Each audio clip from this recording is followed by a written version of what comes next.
All aboard! Hey, what's up, everybody? You're listening to Cannabis Karaoke, where we ask you to grab the mic and tell your story.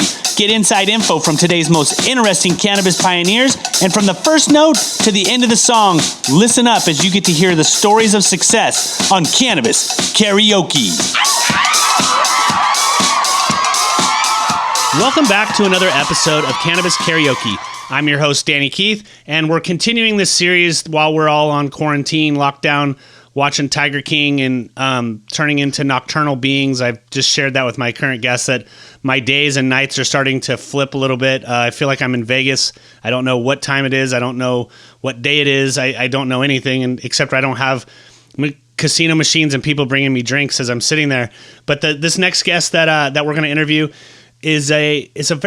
she has a lot of stories to tell, I feel, and really want to be stoked to welcome Barbie Sommars to the show. She is the Presidente, she's the president of Faerie Jane, which is a consulting agency that helps businesses and individuals alike in the cannabis space.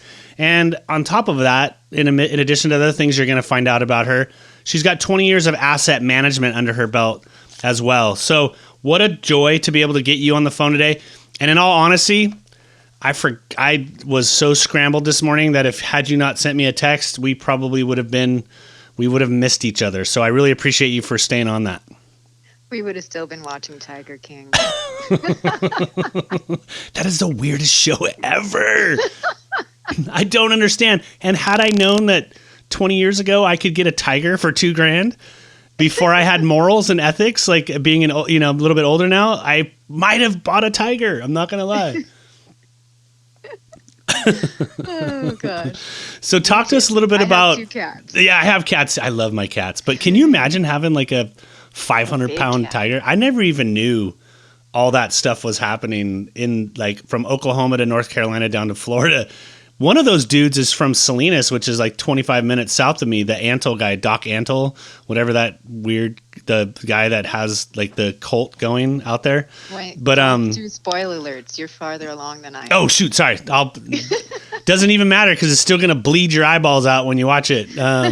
It's one of those things where you could tell everybody the entire episode and then you watch it and you still are in disbelief.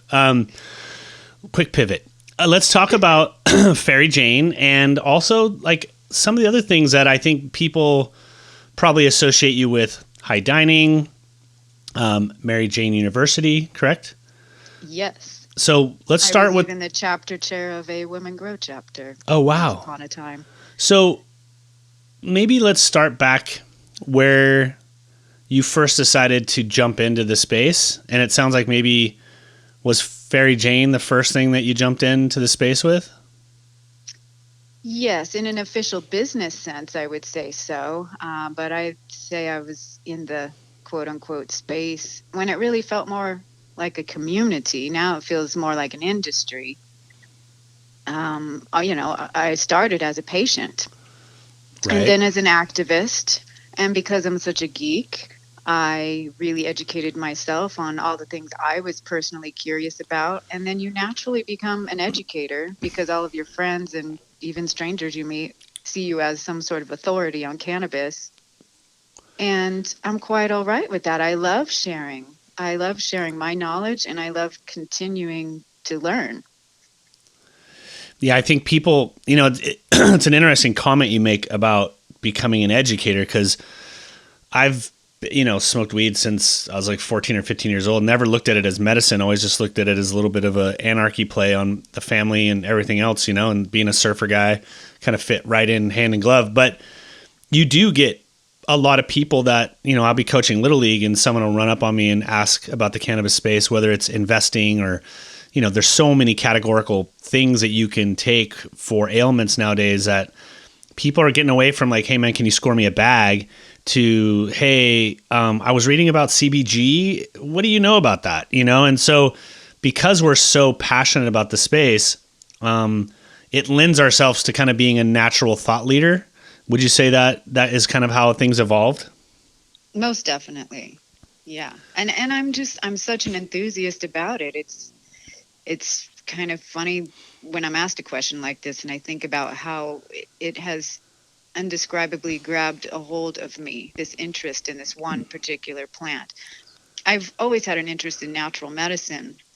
So I had some health issues that one in particular, didn't want to take the FDA approved drug. There was only one FDA approved drug. I have a condition with my bladder that's really painful. It's called interstitial cystitis. And I did not like the side effects of this drug that was recommended to me. So I said no. And I did everything I could naturally, including acupuncture, meditation, yoga, qigong. I still have it. I still have pain. And cannabis is one of my tools to help me transcend the pain and also help me relax, because this can also be a condition that is exacerbated by stress. And I also have ulcers in my bladder. And that is I don't know what ulcers in the stomach feel like. I don't know if there's more nerve endings in one place or another, but it can just stop you in your tracks sometimes. Just this crazy nerve pain. So cannabis really is my friend. Yeah, I mean, I'm that's experiencing those episodes. That's really amazing that you can share that. I mean, I've had people around me, like my wife had an operable brain tumor that was taken care of, and I've had other people that have had cancer around me. For me, I've never the medication for me is mainly anxiety driven and just stress, to your point, but I couldn't even imagine being faced with a medical condition that you weren't happy with the particular drugs that were being issued to you and having to search it out. I mean, I think that's such a compelling statement for the space, because there isn't a lot of, clear path for people. And right now, as we're continuing to emerge as a space, a lot of people telling, I don't want to say untruths, but maybe not necessarily the complete truth on how things can help people. So how do you use, so in your consulting, your consulting business, how much of that, when you go into a client, because you have to kind of help educate people about their business, even if they're in the cannabis space, how does something like, managing a health issue play into your consulting component when you're trying to help people figure things out? Well, I mean, I would say my pain is my path into the cannabis industry. Obviously, I didn't have sights on monetizing my use or knowledge originally. But being an activist and really back in those days, trying to find other activists, other believers, other teachers. When I formed the Women Grow chapter with my good friend Frances Shawwecker, who's also the creator of Mary Jane University, she's the founder. We started a Women Grow chapter in Long Beach. And we primarily focused on education rather than entrepreneurship, because that was the climate. And how does that play in my consulting? I mean, I consult patients as well as businesses. A lot of people that are in the cannabis space actually don't know a lot about cannabis, I have found. A lot of them are investors, and they kind of don't even know the basics. And some things irritate me, like all of the hype over CBD as an isolate. I don't really believe in it being just used as an isolate. I believe this plant is meant to be used as whole plant medicine. Full spectrum. All of these, yes. Yeah. The cannabinoids, the phytochemicals, the flavonoids, the terpenes, they're all meant to work together synergistically in your body as nature intended. But I would also be naive to think that there isn't a place for the pharmaceutical industry here and the research that they are doing. As much as some of my friends think I'm such a full-on hippie, I also have that background in the asset management, and I have seen some of the patents that are being filed, and there is some really interesting things. And because I'm a believer in the entourage effect, we're still kind of guessing when, we know what cultivars might make us feel better than another. And I always encourage people to take responsibility for their own health. Don't ask me what the best choice is for you. You're going to have to do some research, but I can give you some of the basics, like which terpenes might give what effect. And I really recommend people keep journals. Now, of course, this kind of consulting is on the individual level. And then as far as investors go, I really try to get them to see the future of cannabis. Don't get stuck in the world of CBD. I think there's so much more to this plant that needs to be celebrated and embraced and researched. And I know research in this country has been difficult because of our federal status, but I love that this is a worldwide plant. And God bless Israel and Spain and other countries that are further along than us in research, and we're learning from them because this is a global movement. I like to say revolution, possibly. Yeah, it is. Also a revolution with regards to consciousness. Sure. Don't you think? Absolutely.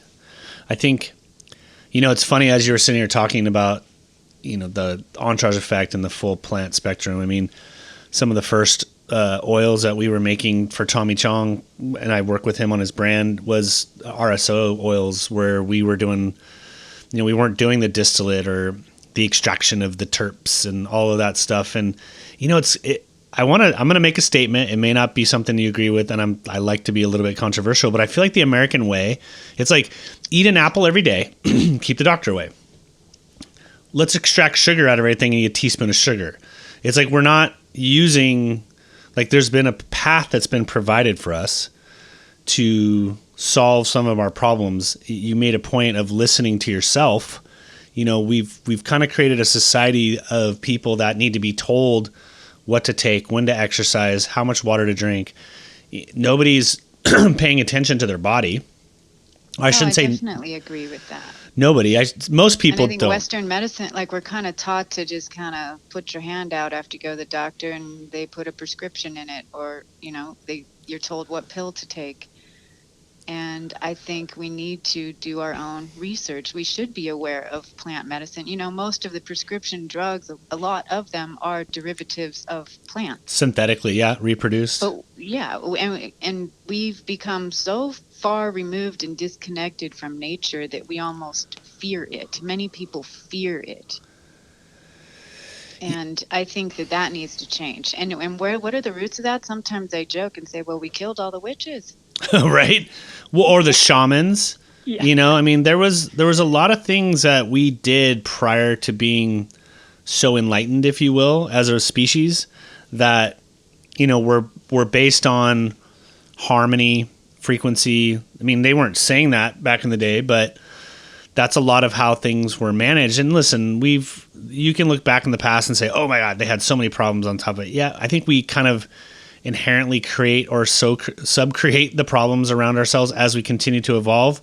But with regards to, how people are, I had a talk the other day with some people where like, I'm sure you've seen it. It's like, there's a CBD pillow out and you're just going, come on, man. Like you really, I feel like there's certain people that, even though there's a vein of ethical and moral, obligation in the cannabis space, you still get these people, these side hacks that come in and will, mislead the public. And it's hard to police that because a lot of them are behind a company. And a lot of them are just white labeling the same distillate or isolate they're getting from out of Colorado.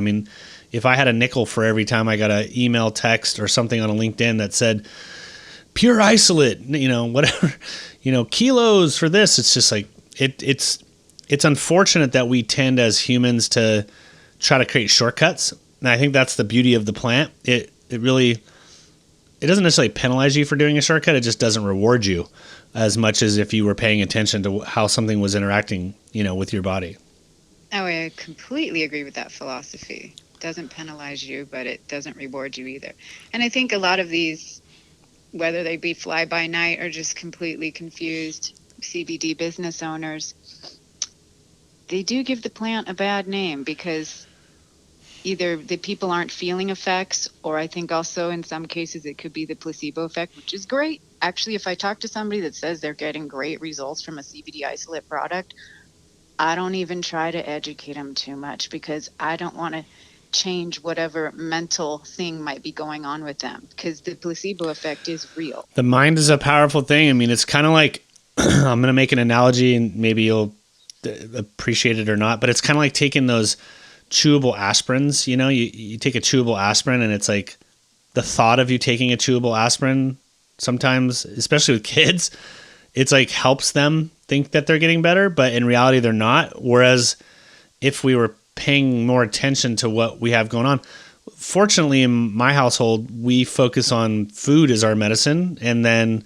the plant is right behind that. And, you know, having watched my wife go through the diagnosis for the brain tumor surgery and then the subsequent like kind of recuperation period, as well as just continuing to use the plant to help her with her anxiety and with, you know, at the time before she was having massive headaches, and we should have went in and got checked. I mean, I think the combination, if cannabis can do anything for us right now in 2020, you know, especially in, not that it could help with anything with this COVID virus that we're seeing, but if there was a way that we could look towards being a little bit more, gosh, the word I'm looking for, helpful with each other versus monetizing our healthcare situation and monetizing or just creating capitalistic channels by which, you know, the pharmaceutical industry monetizes through a doctor, monetizes off the patient, because you're really preying on the person at their most vulnerable moment.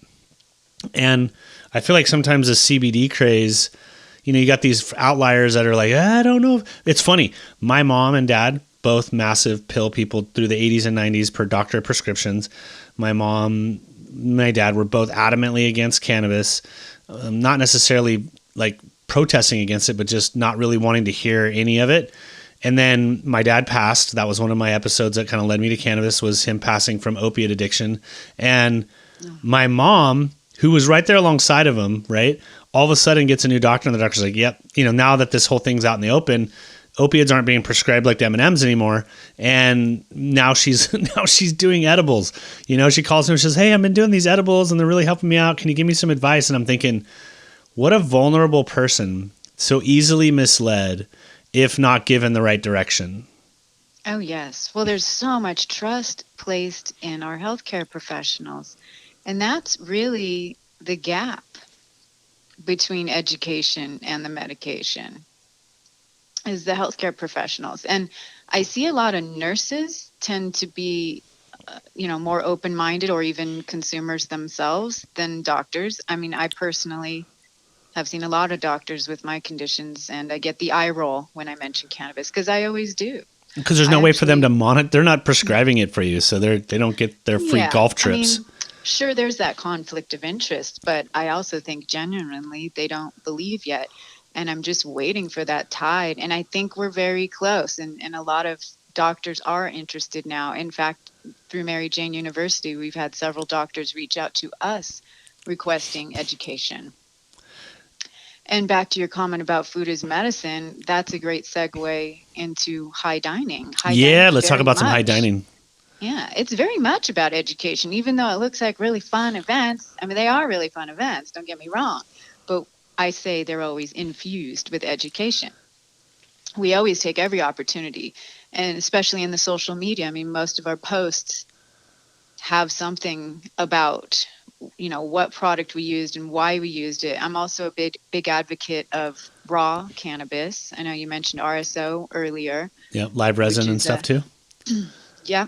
Well, I don't really do so much concentrates, because we do in our events, because we get a lot of mainstream newbies, and, you know, even 5 milligrams can be significant for them if it's their first time.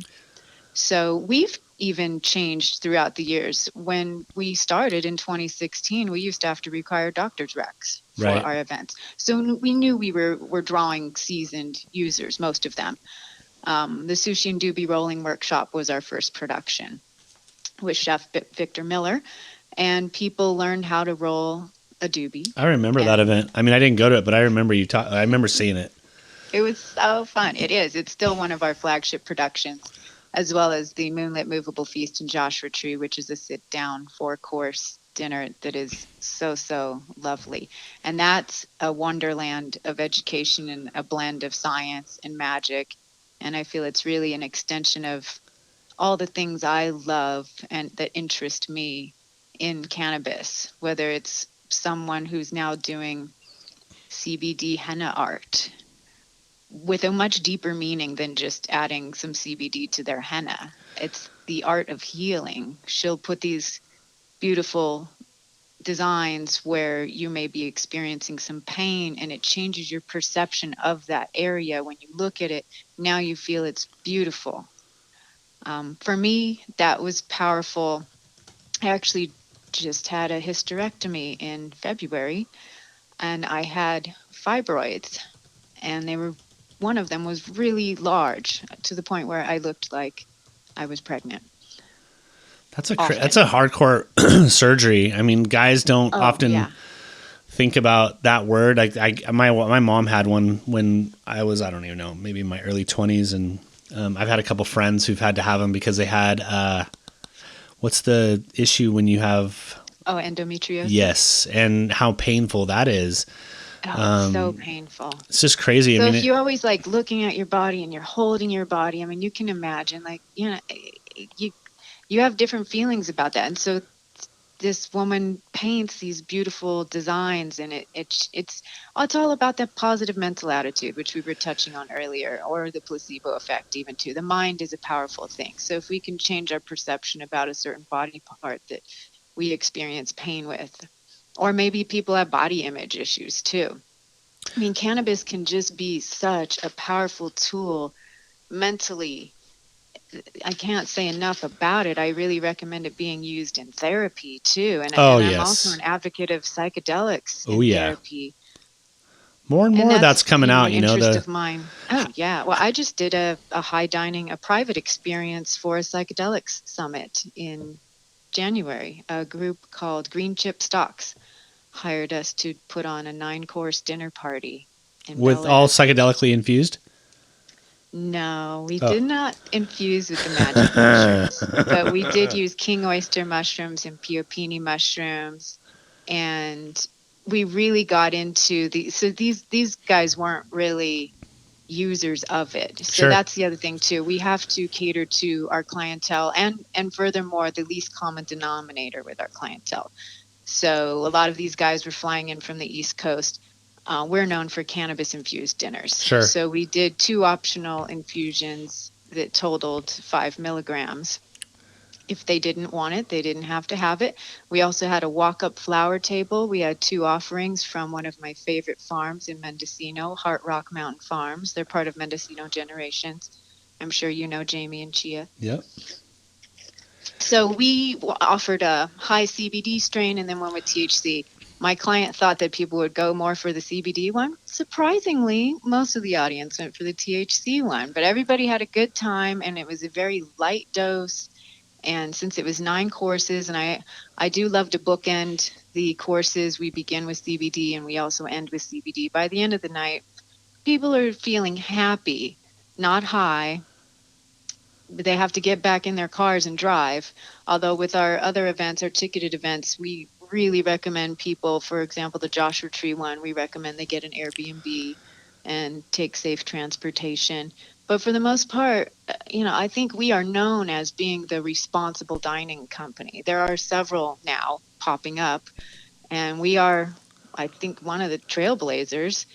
And I'm happy to provide a good example for others to follow in.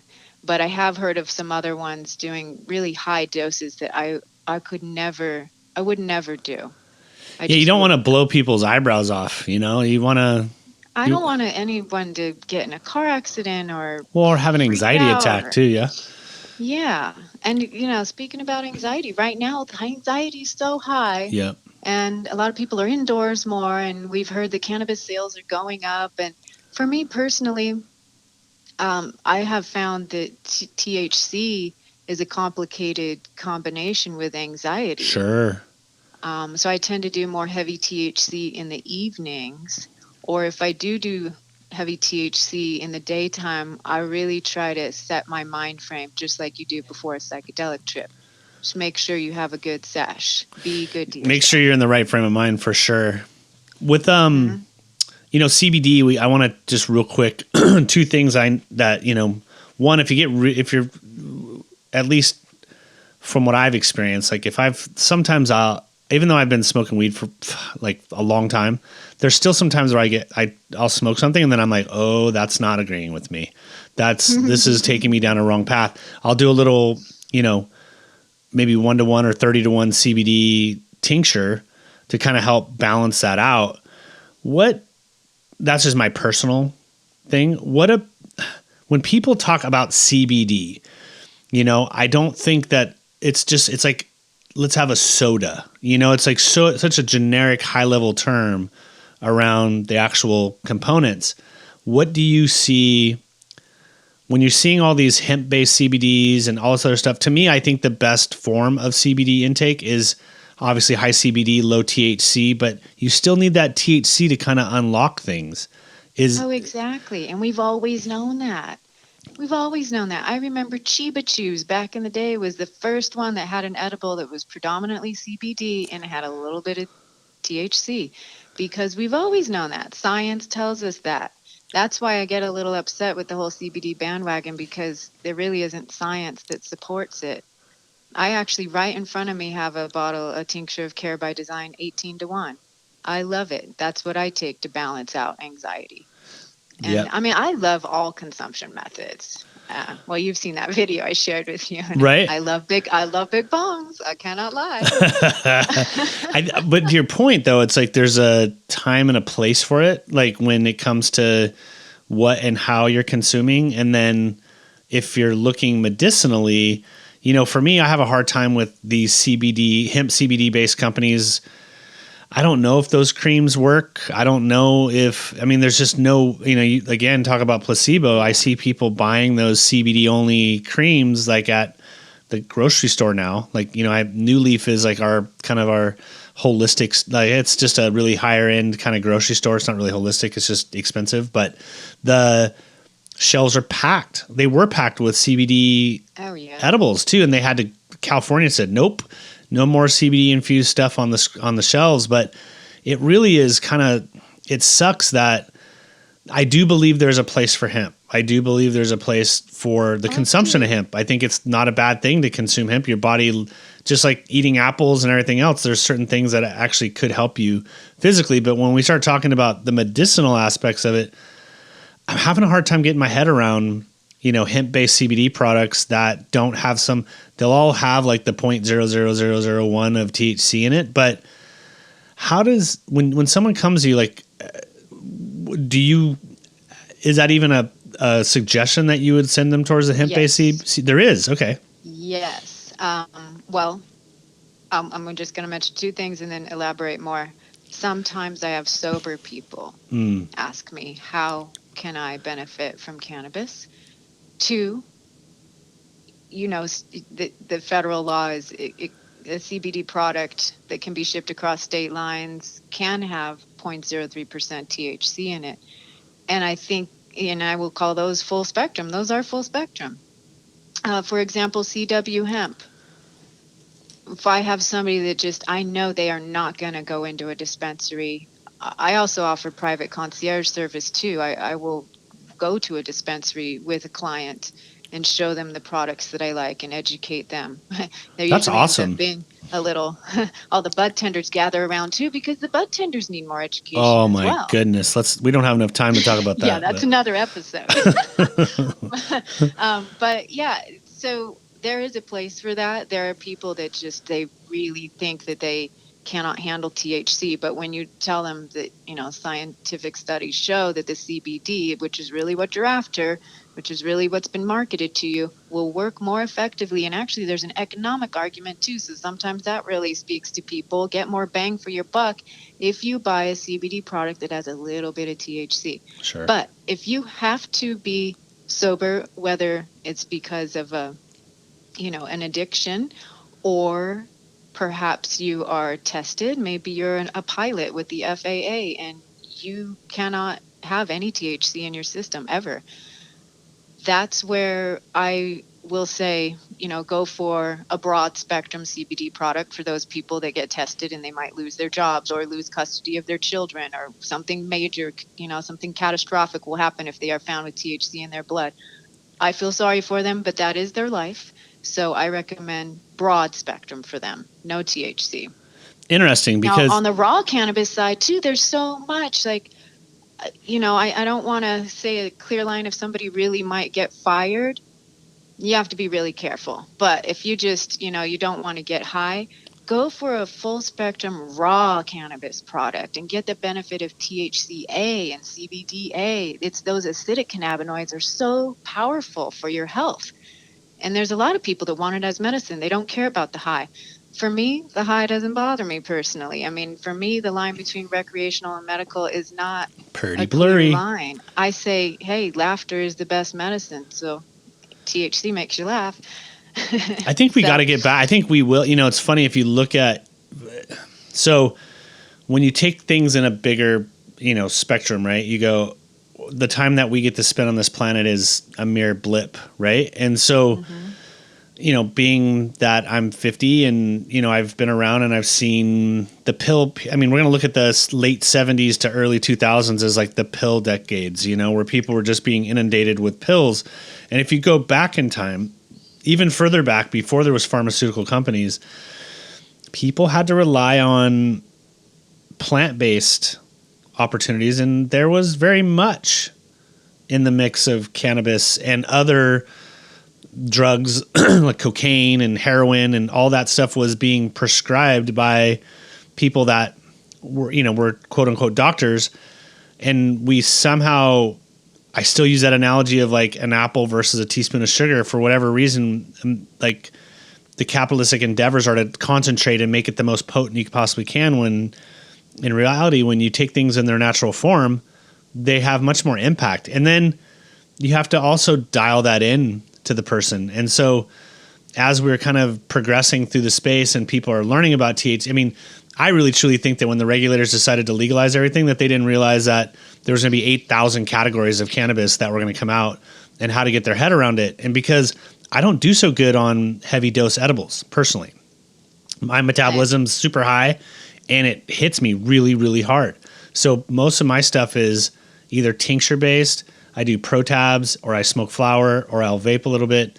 And so I think that's a huge component of where the bud tenders fall down, because everybody assumes when you're going into the cannabis store, it's kind of like when I owned a surf shop. Like everybody comes in thinking you rip, when in reality you're just beginning. And you need that person to kind of take those first couple steps that everybody assumes you already know.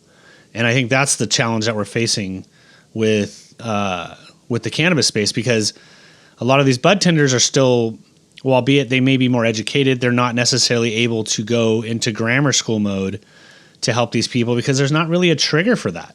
So it's so important what you're doing with, I just really want to champion you on that effort of going in and helping people and going into dispensaries and being like that secret shopper with them to help them make decisions. Because when I've been in dispensaries for my job, I've made sales in dispensaries by just going into that surfer mentality of like, oh, you've never paddled into the ocean.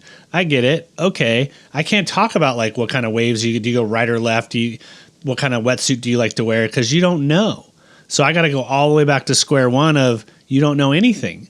And I think if you're a parent, it's easy to kind of get in that mode. But as a business person, it's sometimes really hard. And then sometimes they just don't want to make that investment to like have people be educated, enough to be able to teach their customers. Yeah, I've seen a wide variety. There's some nicer dispensaries now. So I live in the Mojave Desert near Joshua Tree. Palm Springs is my closest metropolitan city. And there are some really nice. I mean, they look like Cartier jewelry stores. Sure. Not the old kind of dispensaries you'd walk in with like the double lock door thing. You mean they don't have extension cords on extension cords on extension cords and a big no gun sign and a dude out front with a Glock? Okay, gotcha. Yeah. Go ahead. No bulletproof glass. Yeah. Unbelievable. Like, how does that feel when you walk in? You're a soccer dad. I won't be a sexist and say soccer mom. So you're a soccer dad and you walk in and then there's the no guns or knives. You have to go through a metal detector. They wand you. Oh, turn your phone on. It's like if you've never been through an intake process into jail, that's about the closest minus a full body pat down that you can get. So wonder why those people have trouble getting new customers to the door. Yeah. Well, some of those dispensaries are still dealing with, those old, whatever you want to say, fixtures. But some of the new ones, for example, there's one, there's a road in Palm Desert that is like the Rodeo Drive of the desert, and What's the name of that road? It's shit, I can't remember. It's okay. Well, look, I was more curious for myself. I was like, oh, there's a Rodeo Drive in this desert. I don't know why the name. It's okay. It'll come to you, and you can just Paso. I don't know. Anyhow, El Paseo. El Paseo. Okay. And the dispensary is called The Leaf. Their bud tenders are really well educated. I was blown away. So some dispensaries do invest in training for their bud tenders, but I think others, they're still kind of reeling with the changes, especially the dispensaries that were in existence pre-Prop 64 here in California. There was a lot of, everybody took a hit. And then there's those that are, maybe investors were on the sidelines waiting for everything to be legal. And those dispensaries are well funded, and you can tell the difference.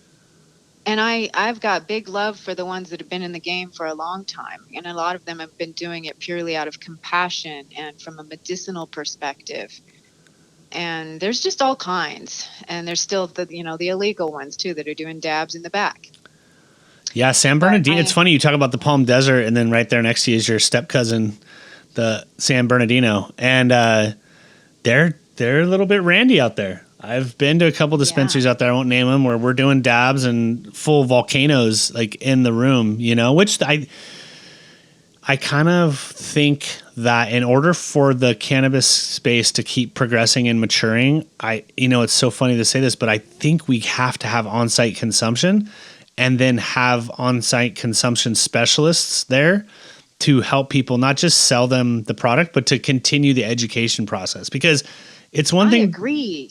It's one thing to buy the weed and then you go home and then you smoke it by yourself and then you're like, okay, is this what's supposed to be happening really happening right now? And I think as long as it's done with great care, though, not the dabs in the back philosophy. What we do with Mary Jane University is that, but in the safety of someone's home, because we do think that a demonstration, we do monetize from ancillary products. We don't sell cannabis. We're not licensed to do so, but we do use it to demonstrate. And people do get a little high and we have a little fun at these parties, and they'll learn. If they want to learn how to do a dab, we'll teach them, but it will probably be with a high CBD concentrate. We don't want to, make it so it's unsafe for them to get home when the party's over. But that, try before you buy concept, there's a reason that's a cliche. It's a thing. You got to know what you're doing. You got to know how to use it. And there are dispensaries that have consumption lounges, and there's now I've been to Lowell Cafe, or what's it called now? I think it's just called Cannabis Cafe or something. I think it's OG Cannabis Cafe or something like that. And that's interesting too. I actually went with a friend who I think she smokes weed pretty much every day, like I do. She overconsumed. Oof, had a moment. And she is a seasoned consumer. Sure. Now, what about when mainstream starts going to these cafes and starts going to these consumption lounges? And if there's not a responsible host, then you're going to see car accidents within 10 miles of the location. And it's going to give all of us a bad name. Just like when, people eat a homemade brownie and they had no idea how many milligrams were in it. I still to this day have people hesitant to come to high dining events, sure, which I cap it at 10. You can't get more than 10 milligrams of ingestible THC from me, even if you beg at a high dining experience. But I still have people go, oh no, I'll never, I can't do it. Nope. And then they tell me about some bad brownie experience 20 years ago. And I say, well, do you know how many milligrams was in that? No, but I only ate half. Well, I think, what's funny is like half of what, as I'm sitting here reflecting on what you're saying, it's kind of like takes me back to the high school days where you're, do a beer bong, shot. Everybody, like, we have this mentality of like, let's get somebody really twisted, and I think that's the fear that a lot of these people go into the cannabis space with is like, is this going to be like a high school party where I'm stuck in a corner in a ball because I took myself someplace I wasn't ready to go. And I think that's and like that fear is real. Real. And it needs to be real. It does.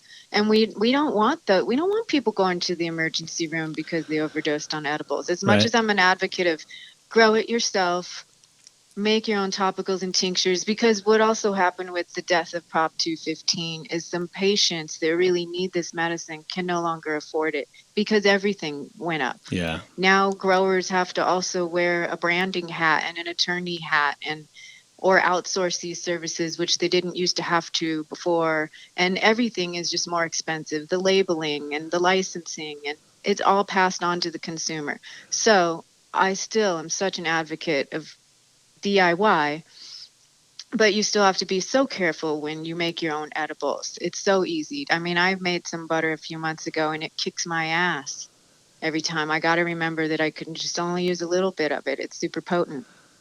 Yeah, it's because you're aware of it though, and you know how to dial in your body. And that's where I feel like what you're doing with Faerie Jane and specifically to individuals is a really interesting concept because, it's almost like, if you're serious about consuming cannabis, whatever methodology, you need to have a Sherpa. If you haven't, I like that. Yeah. In surfing, like you have to either take a lesson or you have to have a Sherpa or you have to have somebody that kind of helps you understand and learn without having to go through the hard knocks. Now, if you're one of those people that can go through the hard knocks component and come out on the other side, okay, that's rad. But the last thing I think anybody wants in the cannabis space is to see somebody have a bad moment and then run away from the plant. Because in reality, like almost everything else you do is worse than what cannabis could ever put you through. Yeah, you may have a panic attack. Yeah, what happens is people smoke some weed and then all of a sudden they're like, holy shit, I'm thinking too much. And then they get into their brain. And then that's when, because most people, let's just face it, the one thing that I think people are struggling with the most on this downtime is like, they got to deal with themselves. We've really become a society that shields ourselves from ourselves, either through activities, frenetic meetings, caffeine, alcohol, other drugs to kind of erase your connectivity. Weed kind of connects you to your inner self. And if you're not ready to have that experience with yourself, you kind of need somebody to help walk you through it. It's really an enlightening process. Like there's times it can be so transformative. Sure. Just like psychedelics can, It relaxes you to the point where your unconscious mind comes to the forefront. You start having your thoughts. If you're not ready for those voices, whether they be your own or others, that's what I say, it's just with psychedelics, set and setting. Like, your mindset is so important. And if you are, consuming by yourself, you can go down a hole for sure. So if you do tend to do that, which I don't think is a bad thing, find out what's in there. Write it down. Journal. Is it something you need to work out? Something from your childhood? Some fight with your best friend that keeps coming up? Or maybe you got to call your mom. All these kinds of thoughts come up when you're high and you're by yourself. But also, if you can't handle it, I think people are using FaceTime and Zoom more than ever now. I've had a few virtual smoke sessions with friends. I'm using FaceTime more than I ever have. Right. We're finding out that we don't have to be as mobile and, moving around as much as everybody seems to think. I mean, it's really, I'll use a term. There's a book out. There's a couple books on this, The Origin of Consciousness and the Breakdown of the Bicameral Mind by Julian Jaynes is one that, I've kind of bounced off of. But they say the bicameral brain is the one that doesn't have the ability to have those conscious thoughts and those metaphorical moments where, they were even stating like back when the bicameral mind had a thought, they thought it was, their Lord talking to them or whomever, that they were believing, whatever God that they were following at the time in that period of time was talking to them. And it wasn't until we became more conscious thinkers that we realized that those thoughts are in our head. But I still feel like our natural kind of push is to avoid those things. I mean, look, I've had years of therapy on top of cannabis, on top of just trying to make myself a better person every day. But not everybody goes through that process. And I think that ultimately, I feel like, is when somebody does do some cannabis, however they do it, when they have that moment is like you just unlocked your conscious that you've had like basically locked down for years. And you're right about, bad relationships coming. Like it kind of causes you to face the things that are unresolved. I feel like sometimes. Definitely. And this, now that it's an industry, well, when I addressed that psychedelic summit, I said we are investing in the conscious economy. It's going to be an exciting place. As much as it might be about dollars and cents, it's also, we worry about the people that it might be in our minds exploiting the plant. Once the plant does get in the bloodstream of whoever it's in, I feel like there's something magical going on there. The plant does the work. We don't really need to preach the beauty of it, and we don't need to preach universal consciousness. I think people discover that, and we all have our own journey, and we'll all get there. And that's why I think it's such a beautiful thing. The usage of this is becoming more mainstream. It's even going to be popular in weddings. It already is happening. Yeah. A bud bar instead of the alcohol bar. Or people, they still haven't let go of the alcohol. Most of our events and experiences and life celebrations are alcohol-centric, particularly in this country. But we're going to see a lot more bud bars at weddings. And that's something I do, too, through Faerie Jane.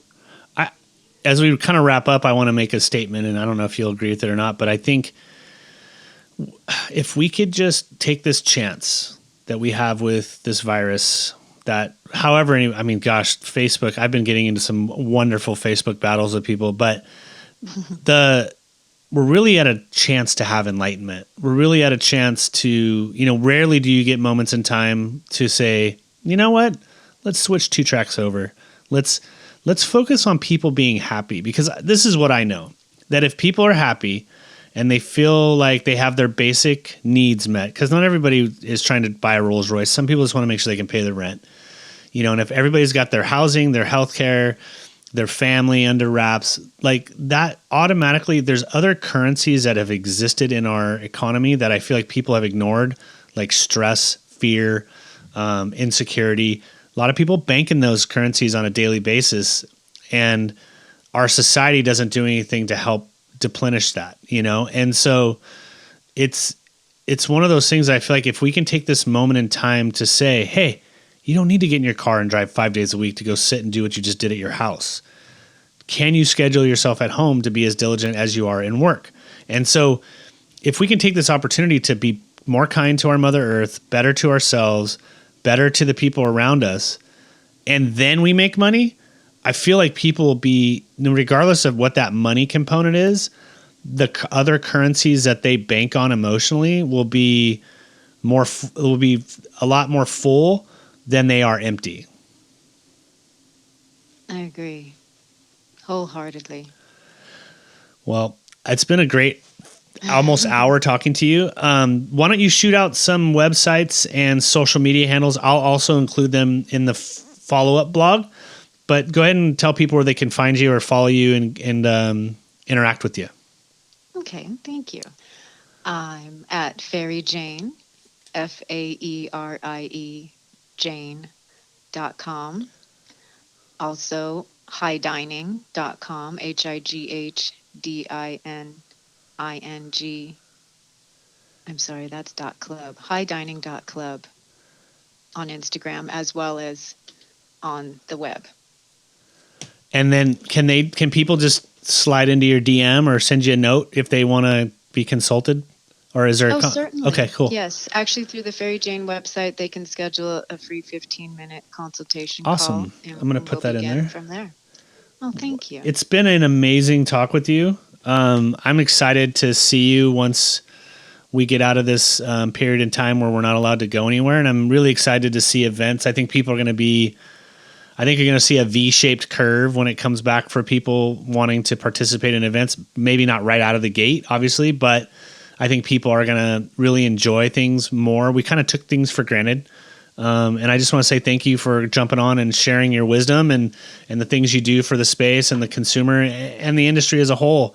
I feel like we don't elevate people enough. So I just want to say I appreciate that. Thank you. I appreciate you and everything you do too. I'm so glad we got to catch up. Me too. It's been a pleasure. That's a wrap. thank you for listening to this edition of Cannabis Karaoke, another kick-ass podcast about all things cannabis. You can find us on iTunes, Spotify, SoundCloud, and our website, cannabiskaraoke.tv. And if you or someone you know would like to be on the show, please hit the book your interview button on the right. Cannabis Karaoke. Grab the mic and tell your story.